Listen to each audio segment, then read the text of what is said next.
का नाम ये कंबोज लाल है, कैसा ही रंगो रूप है पैसा ही माल है।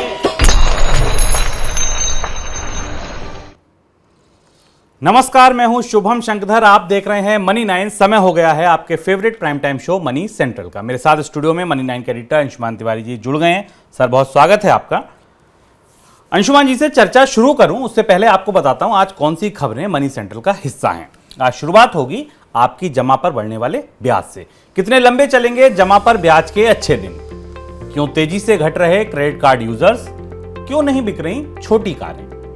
विदेशी मुद्रा भंडार घटना कितना बड़ा जोखिम? महंगी बिजली के लिए हो जाइए तैयार। और कैसे थमेगी गेहूं की महंगाई? ये तमाम खबरें आज मनी सेंट्रल का हिस्सा हैं। शुरुआत महंगे कर्ज से और उसकी वजह से बढ़ने वाली जमा पर ब्याज से। महंगा कर्ज होने के साथ लंबे समय बाद ऐसा हो रहा है जब जमा पर भी बैंक अच्छा खासा ब्याज दे रहे हैं। फिक्स डिपॉजिट पर अधिकतर बैंकों की तरफ से 6% से ज्यादा का ब्याज दिया जा रहा है और वरिष्ठ नागरिकों के लिए यह दर बढ़कर 7% तक पहुंच गई है। दुनिया भर में महंगाई के खिलाफ लड़ाई में सभी केंद्रीय बैंक कर्ज महंगा कर रहे हैं और साथ में डिपॉजिट पर दरें भी बढ़ा रहे हैं। यही वजह है कि बैंकों में डिपॉजिट से पहले के मुकाबले अब डिपॉजिट ज़्यादा आ रही हैं। और एक चीज़ यहाँ पर यह है कि कर्ज महंगा होने के बाद भी कर्ज की मांग अच्छी बनी हुई है। सर, जमा पर ये अच्छी जो रिटर्न मिल रही है, जमा पर ब्याज अच्छी मिल रही है, कब तक मिल सकती है? शुभम, अभी जो मौजूदा परिस्थिति है उसमें ब्याज दरों में लगातार बढ़ोतरी होती जानी है, इसकी संभावना है। रिजर्व बैंक ने भी अपनी तरफ से संकेत दिए और दुनिया के बैंकों में भी ब्याज दरें बढ़ रही और इसलिए एक लंबे समय के बाद, लगभग 8-9 सालों के बाद हम देख रहे हैं कि भारत की एक बड़ी बैंकिंग आबादी जो बैंक का इस्तेमाल जमा रखने के लिए करती है, उसके लिए ये पूरा परिदृश्य थोड़ा सा राहत देने वाला है। हालांकि अभी जमा दरें महंगाई से ज़्यादा नहीं हुई हैं, यानी अभी भी अगर आप महंगाई की तुलना में देखें तो बैंक जमा पर नेगेटिव रिटर्न है, पर जो छोटी अवधि की जमा दरें उन पर 7% से ऊपर है, कुछ जगह 7.5% के आसपास है। लगभग सारे प्रमुख बैंकों ने हाल में ही, SBI हो, HDFC, ICICI, axis, Kotak, IDFC first, RBL, इन्होंने सबने 25 से 50 बेसिस पॉइंट तक की बढ़ोतरी अपने यहाँ जमा दरों में की है। तो एक तो ये सामान्य जमा दरें हैं और इनमें भी 2 साल की, 1 साल ही और 2 साल की जमा दरों पर या FD पर थोड़ा ज़्यादा बेहतर ब्याज मिल रहा है। इसके अलावा बैंकों ने अपनी स्पेशल डिपॉजिट स्कीम्स भी लॉन्च की हैं, जिनके जरिए भी थोड़ा आकर्षक ब्याज दर दे के लोगों को जमा के लिए प्रोत्साहित किया जा रहा है। तो आमतौर पर भारतीय बैंकिंग का ढांचा ये है कि जिसमें अधिकांश लोग बैंकों का इस्तेमाल कर्ज के लिए नहीं करते हैं, जमा रखने के लिए करते हैं। और भारत की बैंकिंग डिपॉजिट बैंकिंग एक बहुत ही छोटा सा हिस्सा बैंक से कर्ज लेता है। तो उनके लिए महंगाई में कम से कम यदि वो थोड़ी सी चतुरता के साथ, समझदारी के साथ अपनी FD करा रहे हैं या समय पर उन FD स्कीमों का लाभ ले रहे हैं जहां थोड़ा बेहतर ब्याज दर मिल रही है, तो उन्हें कम से कम इस समय महंगाई से लड़ने में थोड़ी सी मदद मिलेगी अपनी बचत पर बेहतर ब्याज दरों के तौर पर। सितंबर तिमाही के दौरान देश में क्रेडिट कार्ड धारकों की संख्या में भारी गिरावट देखने को मिली। रिजर्व बैंक के आंकड़े देखें तो सितंबर अंत तक देश में कुल क्रेडिट कार्ड धारक 7,77,00,000 थे। जून तिमाही के मुकाबले ये 25,50,000 कम है। रिजर्व बैंक ने क्रेडिट कार्ड जारी करने वाले बैंकों को निर्देश दिया था कि वे उन सभी कार्ड्स को डीएक्टिवेट कर दें जिनका इस्तेमाल पिछले 1 साल के दौरान नहीं हुआ है। रिजर्व बैंक के इस निर्देश के बाद देश में क्रेडिट कार्ड धारकों की संख्या में बड़ी गिरावट देखने को मिल रही है। सर, ये डीएक्टिव कार्ड तो हट गए, लेकिन क्या इसके अलावा जो एक्टिव रह गए उनमें भी स्पेंडिंग क्या घट रही है क्रेडिट कार्ड की? ओवरऑल जो स्पेंडिंग का नंबर हमको त्यौहार से पहले तक दिखाई दे रहा था, उसके बाद जो भी हाई फ्रीक्वेंसी डेटा आना शुरू हुआ है त्यौहार के दौरान, फेस्टिवल के दौरान, उसमें थोड़ी गिरावट आई है। उस गिरावट की एक बड़ी वजह यह भी हो सकती है कि बहुत सारे लोगों ने क्रेडिट कार्ड का इस्तेमाल कम कर दिया है। महंगाई अधिक है, क्रेडिट कार्ड से खरीदारी करने वाले लोग भी सीमित हैं। पर उससे ज़्यादा महत्वपूर्ण बात यह है कि इतनी बड़ी संख्या में इनएक्टिव क्रेडिट कार्ड से बताते हैं, जो छटनी हुई है, जो कमी हुई है, बताते हैं कि बहुत सारे लोगों के पास क्रेडिट कार्ड बगैर इस्तेमाल के थे और इसलिए अब धीमे धीमे बैंकों को अपने उन क्रेडिट कार्ड्स को बंद करना पड़ रहा है जिनका कोई प्रयोग नहीं हो रहा था। ये एक किस्म का शिफ्ट भी है। महंगाई के दौर में, कीमतें बढ़ने के दौर में, आय घटने के दौर में लोग आमतौर पर क्रेडिट कार्ड्स का इस्तेमाल सीमित करते हैं, वो भी इसकी तरफ इशारा करता है। अब चूंकि त्योहारों का सीज़न ख़त्म हो चुका है, क्रेडिट कार्ड की छटनी भी शुरू हो गई है RBI के आदेश से, तो अब अगले 3-4 महीने के आंकड़े महत्वपूर्ण होंगे कि क्रेडिट कार्ड पर स्पेंड कितना बढ़ रहा है। सर, बिजनेस के हिसाब से अगर देखें तो क्रेडिट कार्ड के बिजनेस के लिए ये फैसला कितना बड़ा होगा या किस तरीके का असर पड़ेगा? क्रेडिट कार्ड के बिजनेस में इस फैसले के बाद बड़ा शिफ्ट होगा, क्योंकि बैंक आमतौर पर मझोले ग्राहकों को, बड़े ग्राहकों के अलावा मझोले ग्राहकों को भी जानबूझकर थोड़ी सी सुविधा के आधार पर, 1 साल की फीस फ्री होने के आधार पर, कुछ डिफरेंट तरीके के इंसेंटिव्स के आधार पर क्रेडिट कार्ड दे देते थे। और बहुत सारे लोग ऐसे होंगे जिनके पास 1 से अधिक, 2 से अधिक, 3 से अधिक क्रेडिट कार्ड भी उपलब्ध हैं, जो क्रेडिट कार्ड बैंकों ने उन्हें फ्री के तौर पर या किसी विशेष सहूलियत के आधार पर या पैकेज के आधार पर दिए हैं। ये सारे क्रेडिट कार्ड अब बंद हो जाएंगे, क्योंकि जब इस्तेमाल नहीं हो रहे हैं और आरबीआई ने नियम कहा है, इसके बाद बैंकों के क्रेडिट कार्ड बिजनेस में एक बड़ा फेरबदल होगा। और धीमे धीमे रिजर्व बैंक इस बात को इंश्योर करने की कोशिश कर रहा है कि बैंक उन्हीं को क्रेडिट कार्ड दें जो क्रेडिट कार्ड का इस्तेमाल कर रहे हैं, जो रेगुलर क्रेडिट कार्ड से खरीदारी कर रहे हैं।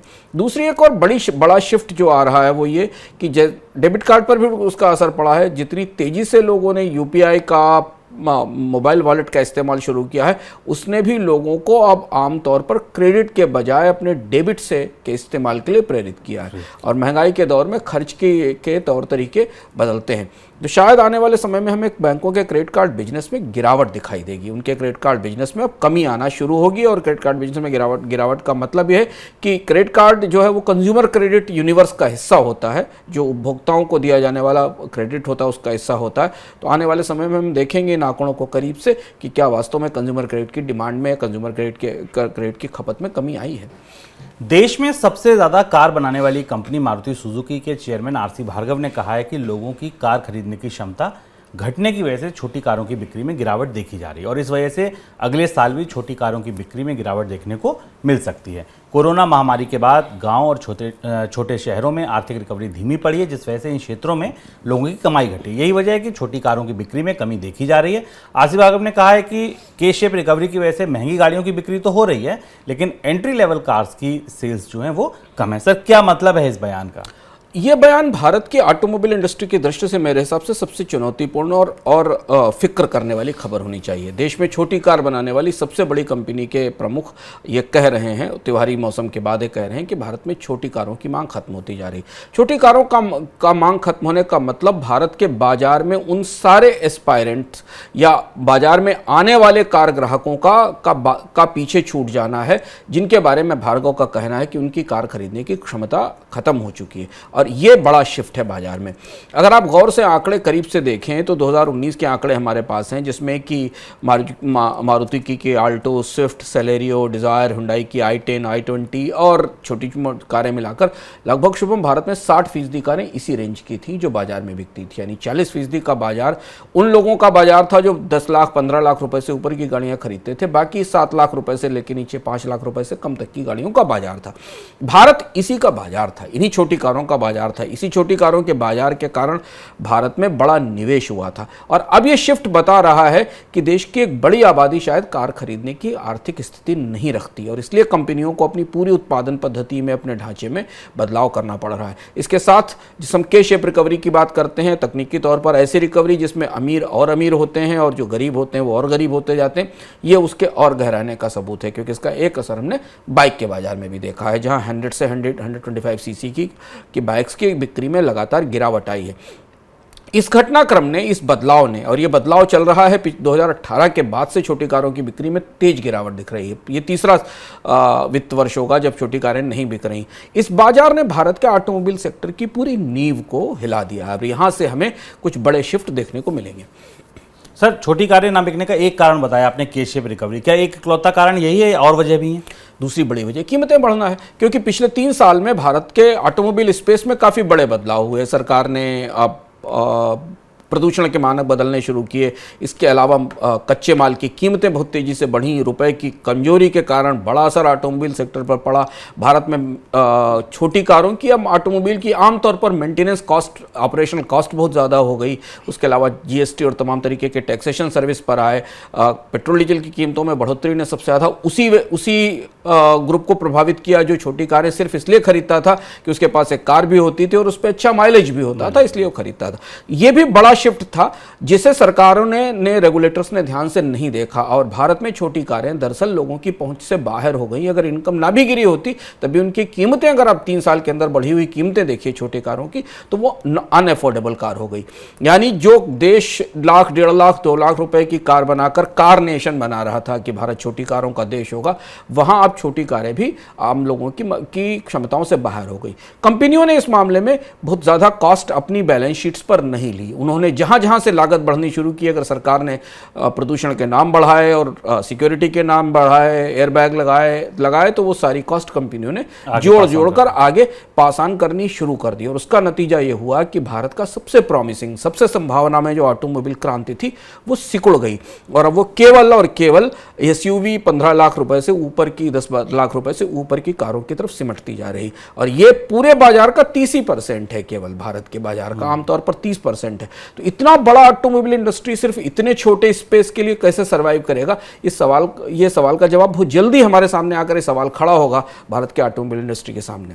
सर, छोटी कारें नहीं बिकी तो अगर ओवरऑल ऑटोमोबाइल इंडस्ट्री पर देखें तो इसका क्या असर देखने को मिलेगा? दो बड़े शिफ्ट आएंगे। एक तो भारत छोटी कारें सिर्फ बनाता ही नहीं था, निर्यात भी करता था। भारत में छोटी कार बनाने वाली कंपनियां आई थी इसलिए क्योंकि भारत के बाजार को कार सप्लाई करेंगी और यहां से विदेश में भेजेंगी भी, निर्यात भी करेंगी। और इसलिए अगर आप देखें 2008 के बाद से भारत दुनिया में छोटी कारों के हब के तौर पर प्रतिष्ठित हुआ था। चाहे वो सुजुकी हो या हुंडई हो या दुनिया की और बाकी कंपनियां आई थी, उनको एक पूरा इकोसिस्टम मिलता था स्मॉल कार बनाने का, जो यूरोप के देशों में नहीं है। यूरोप के देशों में आमतौर पर लग्जरी और बड़ी कारों के बनाने का एक पूरा इकोसिस्टम है, ओईएम सप्लायर्स हैं। भारत में एक पूरा इकोसिस्टम बना था, एक बड़ी कंपोनेंट इंडस्ट्री बनी थी जो छोटी कारों के लिए, यहां तक कि नैनो के लिए स्पेशल इकोसिस्टम बनाया गया था भारत में छोटे पुर्जे बनाने का। वो पूरा एक इकोसिस्टम डिसमेंटल होता दिखाई दे रहा है, चाहे वो स्टीयरिंग बनाने वाली कंपनियां हो या स्ट्रक्चर बनाने वाली कंपनियां हो।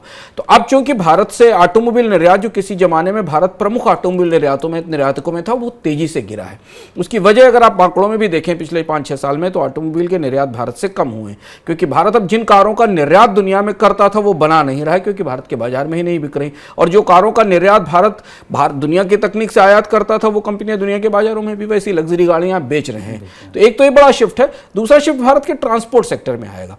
छोटी कारों ने शहरों में और शहरों के बीच में, और खासतौर से जो सबअर्बन टाउन्स थे उनके बीच यात्रा की एक बड़ी ज़रूरत को पूरा किया था। कार सस्ती थी, ब्याज दरें कम थी और ऑपरेशनल कास्ट कम थी, तो पब्लिक ट्रांसपोर्ट पर बोझ कम था, क्योंकि लोग, पब्लिक ट्रांसपोर्ट था भी नहीं भारत में, बहुत सारे शहरों में कोई पब्लिक ट्रांसपोर्ट नहीं है भारत में, तो लोग अपने वाहनों से कार्यालय, अपने काम के लिए जाते थे। अब जबकि इन कारों की मांग खत्म होगी तो भारत में पब्लिक ट्रांसपोर्ट पर बोझ बढ़ेगा और भारत में ज़्यादा लोगों के लिए सरकार को आने जाने की सुविधाएं देनी पड़ेंगी। ये बड़ा शिफ्ट है। इस शिफ्ट के लिए सरकारों के पास बजट होंगे, सब्सिडी होगी, इतना पैसा वो खर्च कर पाएंगे। बड़े शहर जहां हमने मेट्रो का विस्तार देखा है, वहां भी एक बहुत बड़ा हिस्सा अभी भी मेट्रो की पहुंच से बाहर है, मेट्रो की यात्रा की पहुंच से बाहर है। तो ये बड़े शिफ्ट भारत के ऑटोमोबाइल इंडस्ट्री में सेट हो रहे हैं। इसके अलावा जो एक बड़ा परिवर्तन या एक बड़ा रीसेट हो रहा है वो इलेक्ट्रिक व्हीकल के साइड से हो रहा है, वो अलग है। पर आरसी भार्गव का मानना ये बता रहा है कि भारत के ऑटोमोबाइल बाजार में अब कब तक कंपनियां रह पाएंगी और कितनी कंपनियां रह पाएंगी जब वो कारें बेच रही हैं जो कारें वो इंपोर्ट करके भी भारत में बेच सकती हैं। जितनी महंगी कारें 15-16 लाख, 20 लाख या 25 लाख की कार खरीदने वाला व्यक्ति इंपोर्ट ड्यूटी भी चुकाकर वो कार खरीद सकेगा। महंगाई के खिलाफ लड़ाई में दुनिया के कई दिग्गज सेंट्रल बैंक ब्याज दरें बढ़ा सकते हैं। इसी हफ्ते अमेरिका और यूके के सेंट्रल बैंक की बैठक होनी है और तय माना जा रहा है कि दोनों बैंक ब्याज दरों में बढ़ोतरी करेंगे और दोनों की तरफ से कम 75 बेसिस पॉइंट की बढ़ोतरी हो सकती है। यूके में अगर ब्याज दरें 75 बेसिस पॉइंट बढ़ती हैं तो बढ़ोतरी के बाद होने वाली नई दर 33 वर्षों में सर्वाधिक होगी। यूएस और यूके के केंद्रीय बैंकों के बाद भारतीय रिजर्व बैंक भी इस हफ्ते बैठक करेगा। हालांकि आरबीआई की बैठक में सरकार को लिखे जाने वाले उस पत्र पर चर्चा होगी जिसमें बैंक की तरफ से लिखा जाएगा कि वह महंगाई काबू करने में असफल क्यों रहा। लेकिन माना जा रहा है कि बैठक में आरबीआई पर पॉलिसी दरों में बढ़ाने का या बदलाव करने का भी दबाव होगा। सर, ब्याज दरें कब तक आपको लगता है बढ़ती रहेंगी अगर दुनिया भर की बात करें हम, और क्या इस रुख में कोई बदलाव आया है? शुभम, 2-3 घटनाक्रम जो पिछले 4-5 हफ्तों में हुए हैं उन्होंने पूरी दुनिया में ब्याज दरों की बढ़ोतरी को लेकर, महंगाई को लेकर एक नए सिरे से चर्चा भी शुरू की और नई संभावनाएं भी आने लगी। और यही वो बदलती हुई परिस्थिति है जो लगातार आ रही है। युद्ध शांत होने के बाद दोबारा भड़क उठा है, दुनिया में महंगाई के नए दौर शुरू हो रहे हैं। खाद्य महंगाई पर हम आज चर्चा करेंगे। कच्चे तेल की कीमतें 92-93 डॉलर से ऊपर बनी हुई हैं। 2-3 चीज़ें दुनिया के बैंकों को और नीति निर्माताओं को स्वीकार करना पड़ रहा है कि महंगाई इतनी जल्दी कम नहीं होगी जितनी जल्दी कम होने की संभावना जाहिर की गई थी। कोशिश ये की गई थी कि बहुत तेज़ी से ब्याज दरों में कटौती की जाए, एक झटका मंदी का आ जाए 6-7-8 महीने का और एकदम महंगाई टूट जाए और उसके बाद चीज़ें वापस लौट आए, वैसा होता नहीं दिख रहा है। बल्कि दुनिया एक जटिल और जिद्दी स्टैगफ्लेशन की तरफ बढ़ रही है, जो रिसेशन से ज़्यादा खतरनाक मानी जाती है। दूसरी चीज़ ये कि अब चर्चा इस बात की है कि दुनिया के प्रमुख बैंकों में जो ये ब्याज दरें बढ़ने की प्रक्रिया है, ये कितनी लंबी चल सकती है। क्योंकि शुरुआती तौर पर जब हमने मार्च के बाद ब्याज दरों में तेज बढ़ोतरी देखी थी अमेरिकी फेडरल रिजर्व की तरफ से, सब्सिक्वेंटली यूरोप के बैंक से, अमेरिका के बैंक, ऑस्ट्रेलिया के बैंक की तरफ से, तो ये माना जा रहा था कि एकदम तेजी से महंगाई पर हमला है, डिमांड को श्रिंक करने की कोशिश है और ये प्रक्रिया अगले साल मार्च अप्रैल तक खत्म हो जाएगी। और गोल्डमैन सैक्स ने आज कहा है कि जो पूरा ब्याज दरें खत्म करने का साइकिल है अगले साल दिसंबर तक चल सकता है अमेरिका के मामले में। अमेरिका से लैग इफेक्ट के साथ बाकी देशों में चलता है। अगर अमेरिका में दिसंबर तक चलेगा तो फिर कुछ देशों में ये उसके अगले साल 2024 मार्च और अप्रैल तक चल सकता है। ये भी अभी का आकलन है, इसके बाद क्या परिस्थितियां बनती हैं तो पता नहीं। तो एक तो ये कि ब्याज दरों में बढ़ोतरी की रफ्तार में कमी आएगी, पर ब्याज दरों में बढ़ोतरी का चक्र बहुत लंबा चल सकता है। अब यही वो हॉब्सन्स चॉइस है कि दुनिया लंबे समय तक महंगा कर्ज झेलना चाहती थी या एक बार झेलना चाहती थी। तो पहले हमने बहुत तेजी से कर्ज ब्याज दरों में बढ़ोतरी देखी, अब ब्याज दरों में शायद बढ़ोतरी की रफ्तार कम होती जाएगी। ये तेज बढ़ोतरी 75 बेसिस पॉइंट या 80 बेसिस पॉइंट की नहीं होगी, लेकिन ये लगातार होती रहेगी। इसलिए अब चर्चा क्या है, टर्मिनल रेट क्या होगी। तो माना जा रहा है कि अमेरिका में टर्मिनल रेट 4.82% के आसपास हो सकती है, भारत में 6.5 से 6.7% के आसपास की। टर्मिनल रेट का मतलब जहां जाकर फाइनली ब्याज दरें स्थिर होंगी और जहां ब्याज दरों के बाद ब्याज दरों में कमी होगी या वहां स्थिरता आएगी। ये अभी की मौजूदा परिस्थिति परिदृश्य दुनिया में है। महंगाई अपनी संभावनाओं से ज्यादा जिद्दी दिखाई दे रही है और मंदी आने को तैयार नहीं है। अमेरिकी डॉलर में हल्की नरमी और भारतीय शेयर बाजार में विदेशी निवेशकों की बिकवाली थमने से भारतीय करेंसी रुपए को सहारा मिल रहा है। सोमवार को रुपया सुबह डॉलर के मुकाबले 15 पैसा रिकवर दिखा। हालांकि बाद के सत्र में अगर आप देखें तो ये गिरावट में तब्दील हो गया और 20 पैसे के आसपास के ज़्यादा की बल्कि गिरावट देखने को मिली। हालांकि जानकार मान रहे हैं कि लंबी अवधि में रुपए पर अभी भी दबाव बना रह सकता है। ये जो रिकवरी आ रही है बहुत टिकाऊ नहीं है। इसकी बड़ी वजह भारत का घटता विदेशी मुद्रा भंडार है। 21 अक्टूबर को खत्म हुए हफ्ते के दौरान देश का विदेशी मुद्रा भंडार घटकर 524 अरब डॉलर तक आ गया, जो जुलाई 2020 के बाद अब तक का सबसे निचला स्तर है। सर, भारत के विदेशी मुद्रा भंडार में कमी को लेकर जोखिम की क्या संभावना, क्या नापजोक? अब जोखिम की नापजोक बढ़ रही है शुभम, क्योंकि हमें देख रहे हैं कि प्रति सप्ताह 3 से 5 बिलियन डॉलर के आसपास विदेशी मुद्रा भंडार गिर रहा है। सरकार के भीतर और रिजर्व बैंक के भीतर भी सवाल उठने लगे हैं कि अगस्त में से सितंबर के बीच में आरबीआई ने रुपए को 80 पर रोकने के लिए 13 बिलियन डॉलर खर्च कर दिए, पर रुपया नहीं रुका और बाद में वो अब 82-83 के आसपास आ गया। तो जो मौजूदा परिस्थिति है उसमें अब रिजर्व बैंक शायद ज़्यादा कोशिश इस बात की करेगा कि रुपए को डॉलर के मुकाबले डॉलर एक्सचेंज की गति से ऊपर नीचे होने दिया जाए। बाजार में फॉरवर्ड मार्केट में या स्पॉट मार्केट में सीधा दखल करके विदेशी मुद्रा का हवन या होम ना किया जाए। हम ये बात ऐसा इसलिए कह पा रहे हैं या ऐसा समझ पा रहे हैं कि हमने से ठीक पहले आपको ये बताया है कि महंगाई से लड़ाई लंबी चलेगी, मंदी जल्दी नहीं आएगी। दुनिया में ब्याज दरों में बढ़ोतरी का दौर जारी रहेगा, यानी अमेरिकी डॉलर में मजबूती का ये चक्र अगले साल दिसंबर तक चल सकता है और ये बहुत लंबी लड़ाई हो सकती है रिजर्व बैंक के लिए विदेशी मुद्रा भंडार को जरूरत पर बचाए रखना। तो शुरुआती सालों और दूसरी चीज़ है कि रिजर्व बैंक इसके बाद अपनी ब्याज दरों में कितनी बढ़ोतरी करेगा और उससे कैसे रुपए को बैलेंस करने की कोशिश करेगा, ये रिजर्व बैंक की अगली मौद्रिक नीति की जो समीक्षा होने वाली है इस महीने उसमें हमें पता चलेगा। लेकिन मौजूदा परिस्थिति में रुपए पर विदेशी मुद्रा भंडार को बचाना शायद अब आरबीआई की वरीयता पर सबसे पहला हो जाएगा, बजाय रुपए को बचाने के लिए। सर, नए आकलन क्या मिल रहे हैं अगर स्तर की बात करें रुपए के लिहाज से? मौजूदा स्तर पर यह माना जा रहा है कि रुपए की कीमत 83 से 85 के बीच में रह सकती है। माना जा रहा है कि नवंबर से मार्च के बीच रुपया धीमे खिसकते हुए 85 के स्तर तक चला जाएगा। जो परिस्थितियां, जो सारे फैक्टर, बहुत सारे कारक जो रुपए को प्रभावित कर रहे हैं, उस हिसाब से रुपया शायद 85 तक पहुंच जाएगा, ऐसा माना जा रहा है। पिछले साल यही महीने थे, यही दिन थे जब बाजार में नए आईपीओ आ रहे थे, नई कंपनियों के आईपीओ आ रहे थे, नए स्टार्टअप्स के आईपीओ आ रहे थे। बहुत सारे लोग उनको खरीदने के लिए लंबी लाइनें लगा रहे थे। कई आईपीओ में पैसा लगाया था लेकिन उसके बाद भी अलॉटमेंट नहीं मिला था।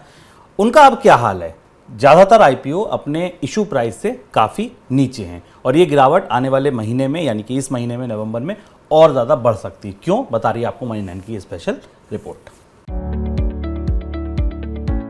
अगले 2 महीने शेयर बाजार में उन कंपनियों के शेयरों की सेल लग सकती है जिनका आईपीओ नहीं मिलने से निवेशकों को निराशा हुई थी।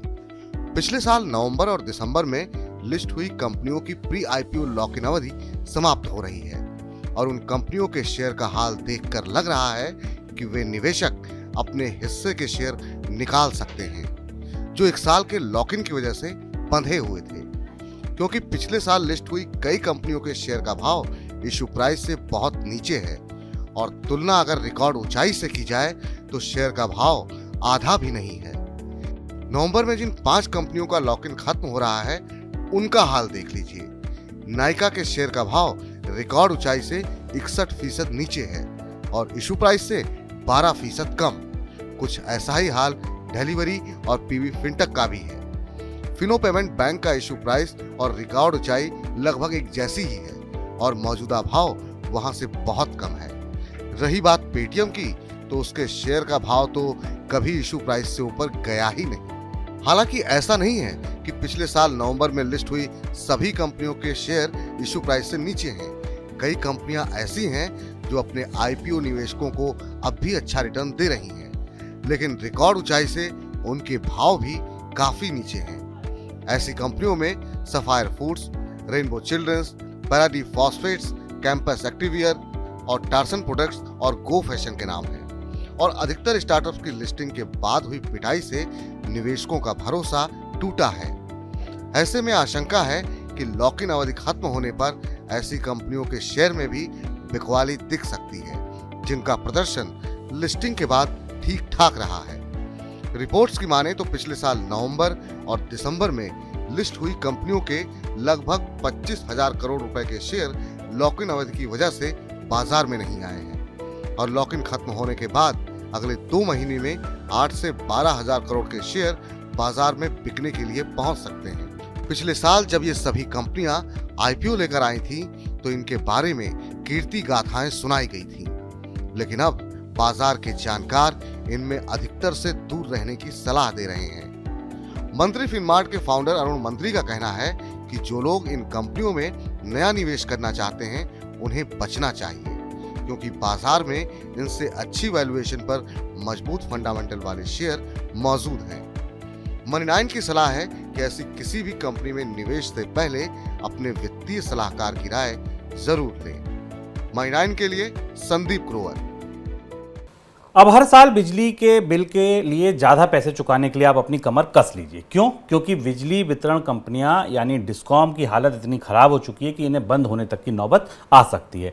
ऊर्जा मंत्रालय ने राज्यों को डिस्कॉम के बढ़ते घाटे और कर्ज को लेकर गंभीर रूप से चिताया है। मार्च 2021 तक डिस्कॉम का घाटा 5,16,000 करोड़ रुपए तक पहुंच गया है और सिर्फ 5 राज्य, जिनमें तमिलनाडु, उत्तर प्रदेश, राजस्थान, मध्य प्रदेश शामिल हैं, इनकी जो बकायेदारी है, इनका जो कर्ज है वो 73% हिस्सेदारी निभाता है। सर, आने वाले दिनों में बिजली महंगी होगी, ये तय है। कितनी महंगी हो सकती है?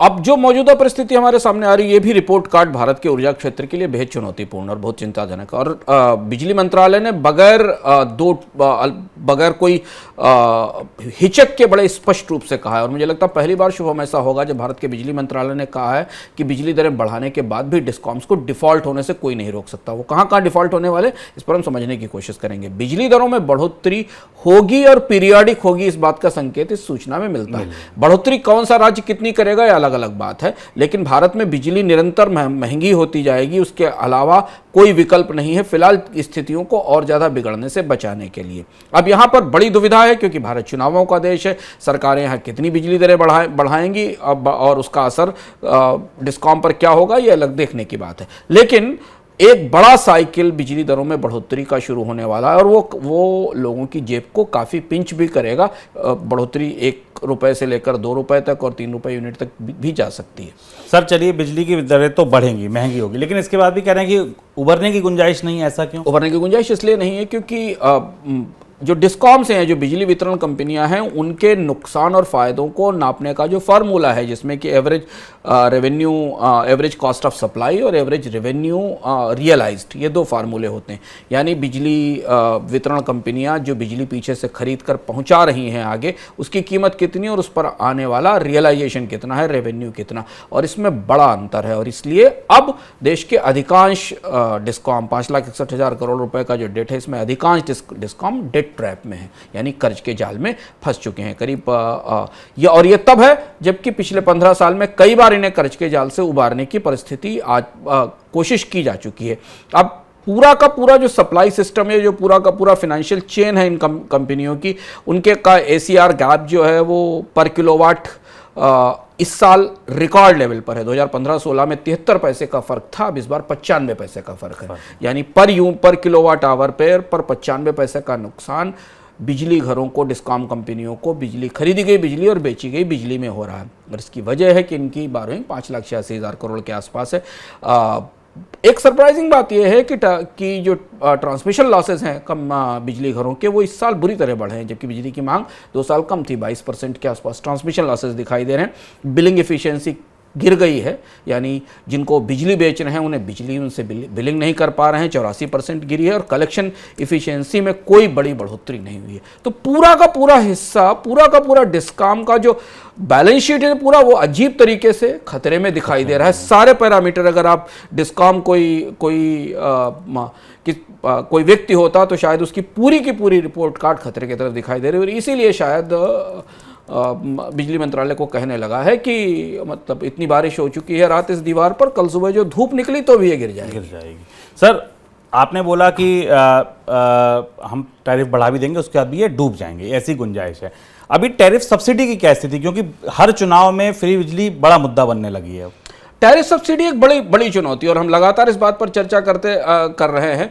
इस समय जो टैरिफ सब्सिडी का नंबर 2020-21 का है वो 1.32 लाख करोड़ रुपए का है, जो 2015-16 में 75,000 करोड़ रुपए था। और ये टैरिफ सब्सिडी अभी भी बराबर बनी हुई है। और ये कौन दे रहा है? ये डिस्कॉम राज्य सरकारों के हवाले के बिहाफ पर देते हैं। जो राज्य सरकारें जो उनसे कहती हैं कि आप इनको सस्ती बिजली दीजिए, इनको सस्ती बिजली बांटिए, और इसमें पूरे देश के सारे राज्य शामिल हैं। ये समग्र एक राज्य की 1.32 लाख करोड़ रुपए की सब्सिडी नहीं, पूरे देश की सब्सिडी का मामला है। अब इसके बाद एक बड़ा जो गवर्नमेंट डिपार्टमेंट्स के ऊपर बकायदारी, वो 63,000 करोड़ रुपए की है।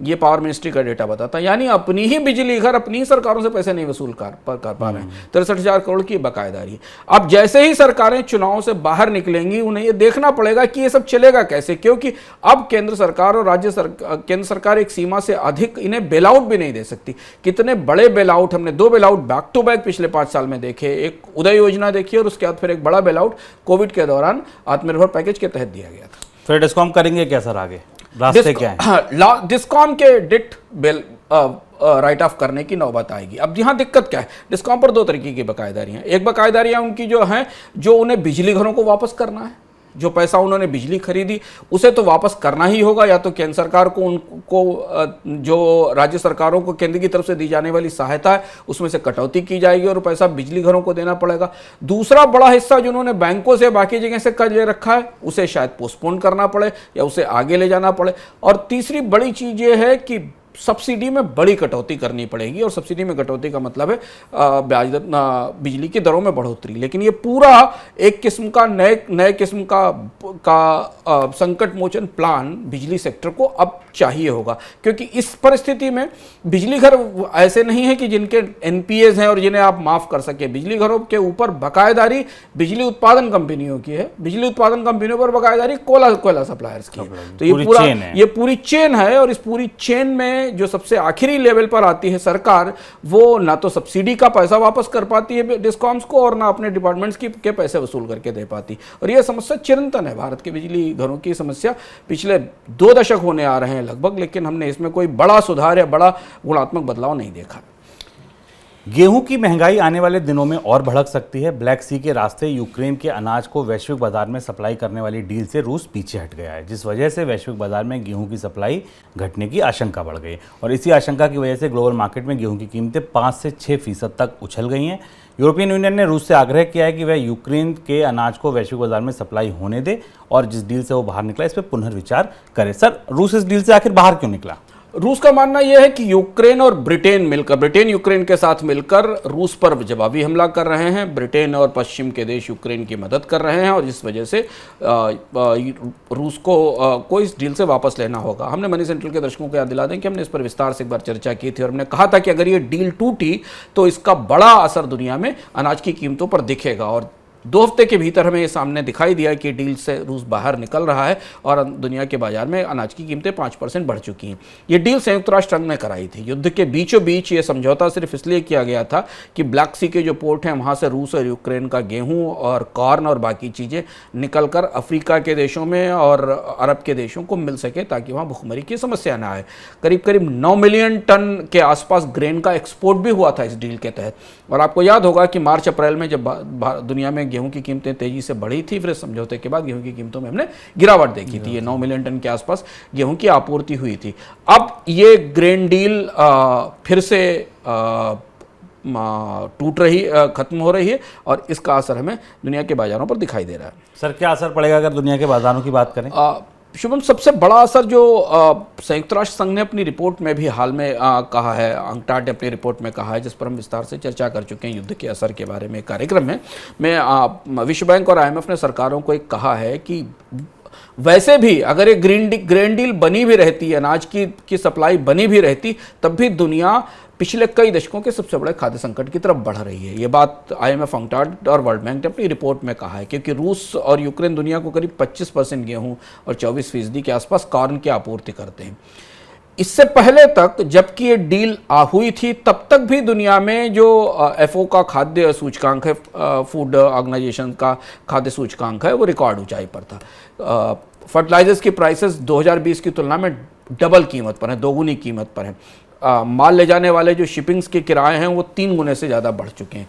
अब जो मौजूदा परिस्थिति बन रही है उसमें ये बात अंकटाड ने भी अपनी रिपोर्ट में कही थी कि जो फसल का अगला सीजन आ रहा है उसमें कई जगह मौसम की मार भी दिखाई दे रही है और इसलिए शायद अमेरिका ने, यूनाइटेड नेशंस ने इतना दबाव देकर रूस से कहा है कि अगर वो इस अनाज की आपूर्ति की सप्लाई से बाहर निकलता है तो दुनिया के एक बड़े हिस्से में अनाज की समस्या होगी। और उन्होंने बताया है कि 41 देशों में करीब 17 से 18 करोड़ लोगों को इस खाद्य संकट का असर पड़ेगा। ग्लोबल मार्केट में भाव बढ़ने का असर भारतीय बाजार पर भी पड़ सकता है। फिलहाल दिल्ली में गेहूं का भाव 2700 रुपये प्रति क्विंटल के करीब है। भारतीय बाजार में सरकार की तरफ से संकेत दिया गया है कि केंद्रीय पूल से खुले बाजार में गेहूं का स्टॉक बेचा जाएगा ताकि गेहूं की कीमतों पर लगाम लगाई जा सके। सर, खुले बाजार में गेहूं की बिक्री का असर क्या होगा? कीमतें घटेंगी?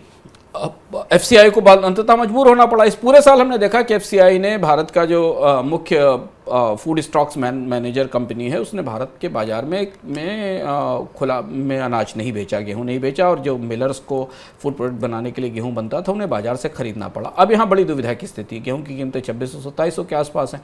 अगर अपने स्टॉक से FCI गेहूँ बेचने की तैयारी करता है, जिसका संकेत दिया जा रहा है, शायद 2 से 3 मिलियन टन के आसपास गेहूं बेचने की बात कर रहा है, तो इससे स्टॉक में कमी आएगी।